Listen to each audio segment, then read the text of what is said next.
Once upon a time, in a kingdom so far away that the stars seemed close enough to touch, lived a little princess with a heart full of kindness. Her name was Nira. The kingdom was a magical place where moonlight didn't just shine, it kissed every flower, making the gardens glow with a soft, silvery light. Princess Nira loved this time of day more than any other. Every single night, without fail, she would slip out of the castle and enter her garden, a secret world of sleeping roses and shimmering streams. She would wander along the stone pots, her bare feet silent on the cool ground, listening to what she called the songs of the stars, a gentle, humming melody that only she seemed to hear.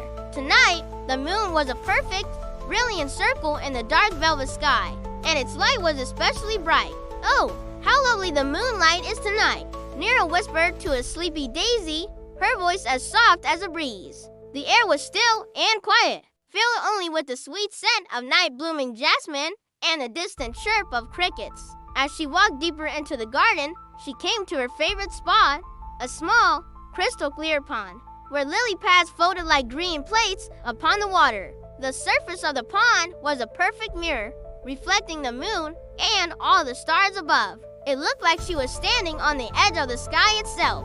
She sat down on the soft, mossy bank, dangling her fingers in the cool water, and watching the ripples she made spread out in silvery rings. Everything was peaceful, but then she heard a sound, a tiny ribbit. It was followed by a little rustle from behind a patch of glowing water lilies. "HMM, who's there?" she called out softly, her curiosity piqued. She leaned forward, peering into the shadows. Slowly, from behind the largest lily pad, a tiny frog hopped out. But this was no ordinary frog. His skin wasn't just green. It was dotted with tiny, shimmering specks that glittered and sparkled in the moonlight like he had been dusted with crushed diamonds. The little frog blinked his big, golden eyes and hopped a little closer. "Ribbit, hello, princess. Don't be afraid," he chirped, his voice surprisingly clear and bright. Princess Nira gasped, but not in fear. She broke into a wide, delighted smile. "A talking frog? That's amazing," she exclaimed, her eyes sparkling with wonder. She had read about magical creatures in her storybooks, but she never imagined she would meet one in her very own garden. She sat up straight, eager to hear more. "Who are you? And why do you sparkle so?" she asked, her voice full of excitement. The little frog let out a soft sigh, and the sparkles on his back seemed to dip for just a moment. He looked up, past the princess, to the big, beautiful moon hanging in the sky. "I was once the moon's helper," he said softly, his voice filled with a deep sadness. "My job was to polish the stars and make sure the moonbeams always found their way to Earth. I was a guardian spirit of the moon." Princess Nira listened, completely captivated. A moon spirit! It was more magical than anything she could have imagined. "But what happened?" she asked gently. The frog looked down at his sparkly web feet.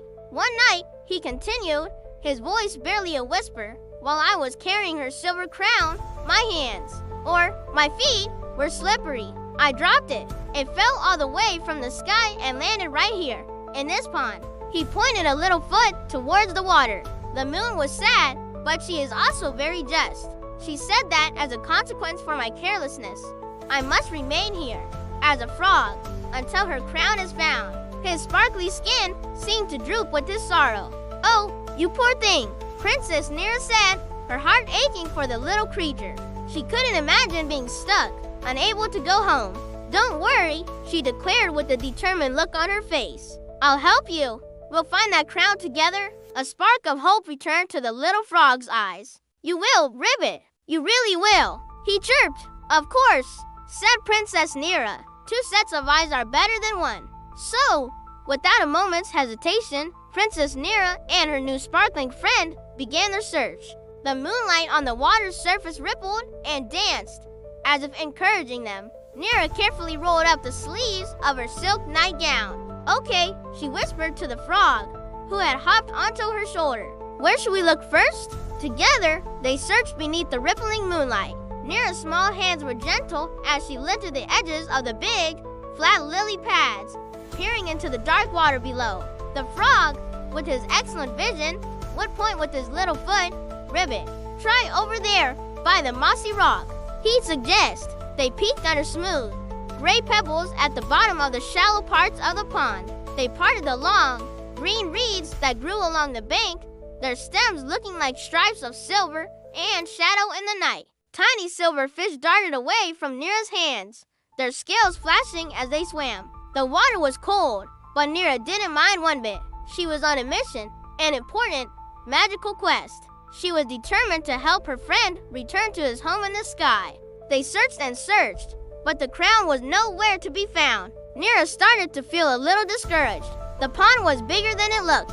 But then, as she reached toward the very center of the pond, her fingers brushed against something hard and cool. It wasn't a rock, and it wasn't a plant. It was thin and had an unusual shape.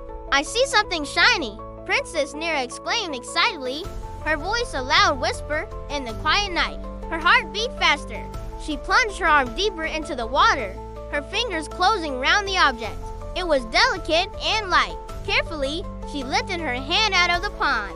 Water streamed from her fingers, and there, resting in her palm, was the most beautiful thing she had ever seen. It was a tiny crown woven from what looked like pure, solid moonlight. It gleamed and shimmered, catching the light of the real moon above and reflecting it in 1,000 tiny, brilliant stars. It was a silver moon crown. "You did it! You found it! Ribby hooray!" cried the moonlight frog joyfully from her shoulder. He did a little somersault in the air and landed back on her shoulder, his sparkles glowing brighter than ever before. As Princess Nira held the crown, an incredible thing began to happen. The frog on her shoulder started to shimmer. He was enveloped in a ball of soft, white light, so bright that Nira had to squint. The light grew and pulsed, and the frog's shape began to change. He floated up off her shoulder, and when the light faded, he was no longer a frog. He had transformed back into a tiny, glowing guardian spirit with delicate wings that looked like they were made of spun moonlight and a friendly, smiling face. "Thank you, Princess Nira," the spirit said, his voice now a warm, melodic hum that sounded like the stars themselves. He floated towards the sky, the recovered crown floating gently in front of him. "Because of your kindness, I can finally go home." He paused and looked back at her. "Whenever you see the moonlight sparkle on water, that's me saying hello." Princess Nira watched in awe as he rose higher and higher, a little point of light streaking toward the big, bright moon. "I'll look for you every night," she promised, calling up to him with a happy wave. She stayed by the pond for a long time, watching the moon, and from that night on, she noticed something wonderful. The moonlight in her garden always seemed to dance a little brighter. The surface of the pond sparkled with an extra special glimmer, and every time she saw it, Princess Nira would smile, knowing that her friend, the little moon spirit, was back home, polishing the stars and sending a secret, sparkly hello just for her. Thank you so much for joining us for this wonderful bedtime story. We hope it fills your dreams with magic and starlight. If you love this tale, don't forget to like this video and subscribe to our channel for more enchanting adventures. We can't wait to share another story with you soon. Good night and sweet dreams.